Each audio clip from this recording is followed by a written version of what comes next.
Hello there. Now, I'm actually not feeling all that great today. I've come down with some kind of cold, flu-y thing that's going around the village where I live. So rather than do a long video requiring extensive editing, I thought I'd just put out a quick video on a subject that I seem to be asked about a lot. I think I was asked about it on the last Ask Cedars episode. The question goes something like, can you envision Watchtower getting rid of the 1914 teaching in the foreseeable future? And whether they do or not, of course, is anyone's guess. But I think it's worth noting that if they wanted to, they could get rid of the 1914, 1919 end times eschatology entirely and still keep hold of their members. And that's rather chilling to think about, because the 1914 teaching is really central to Jehovah's Witness beliefs. If you've never been a Jehovah's Witness, quite simply, the 1914 teaching is what Jehovah's Witnesses believe anchors their organization, or the rise of God's one true organization, to the Bible times. Because there's this period of 7 times, which is interpreted as being 2,520 years. And this period stretches from the end of the rule of the last king of Israel, namely Zedekiah, all the way through to 1914. It's in 1914 that the last days are said to commence, and because it's the last days, obviously God needs an organization. He needs to appoint a special channel of communication with mankind, and he does that in 1919 when Rutherford and his associates are released from prison.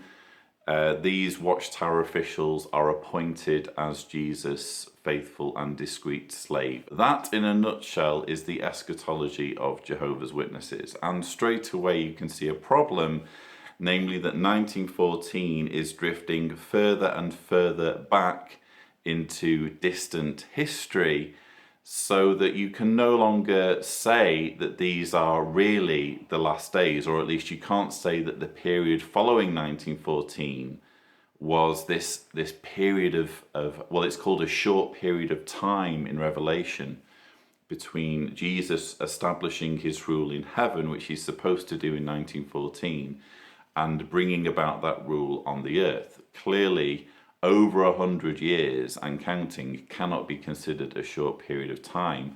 And what's interesting is that in the latest version of the New World Translation Bible, if you go to the appendix at the back, under Appendix B1, there's a section, the message of the Bible, and it has a point about Jesus hurling Satan down to the earth, which is what supposedly happened in 1914. And rather than simply saying that this happened in 1914, it says that it happened about 1914, which is interesting for anyone who's ever been raised as a witness, because the date was never put with any kind of ambiguity. It was always, it definitely happened in actually October of 1914. We can even give you the month.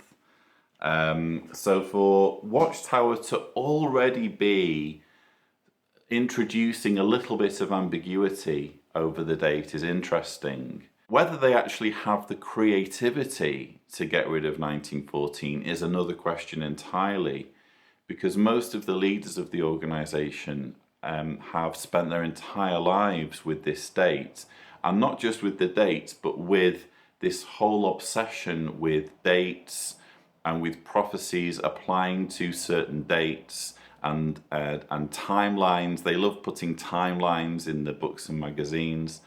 So in order to ditch 1914, they would basically have to unhitch themselves from this whole way of thinking about the Bible. And they would simply have to say, well, we are God's one and only true organization, not because of some date in the scriptures, but simply because what other organization would do this, this, this, this, and then go into the box ticking exercise, which I've already talked about. If you are a religion that believes that a certain list of criteria are important, of course, you're going to pick those criteria as the criteria that identify the one true religion. And what's interesting is when you speak to a Jehovah's Witness and ask them why they have the truth, why is your religion true? Invariably, they won't talk about 1914 and 1919, which is when the organization was supposed to have been chosen. They will instead go through the box ticking exercise and say, well, what other organization is out there that uses Jehovah's name? What other organization is preaching all over the earth? What other organization turns its back on war? So I feel as though the groundwork is already there. It wouldn't be a huge leap for many Jehovah's Witnesses to just do away with 1914 entirely. Of course, for some, it would be the straw that breaks the camel's back, and they would say, no, I'm sorry, at this point it's just getting too ridiculous. Because obviously the box ticking exercise alone doesn't make a religion true, as I've said in previous videos. If you're just going to make it about meeting certain criteria, then all you need to do is set up a new organization that just so happens to meet all of those criteria, and voila, you just so happen to be God's one and only organization. So those were just a few thoughts I decided to share with you. Again, this is probably something where if you follow my channel, you've probably heard me say this before, but I thought maybe it merited its own video for those who probably haven't thought about this before or who would find this interesting. It's certainly easier to do a small subject like this than to spend hours on one of the longer videos when I'm not really feeling like I'm firing on all cylinders. So hopefully normal service will be resumed and I'll be fit as a fiddle soon and back to what I normally do. But I hope you have found this video interesting. Please don't forget to subscribe for more videos, and as always, thank you for watching. All the time.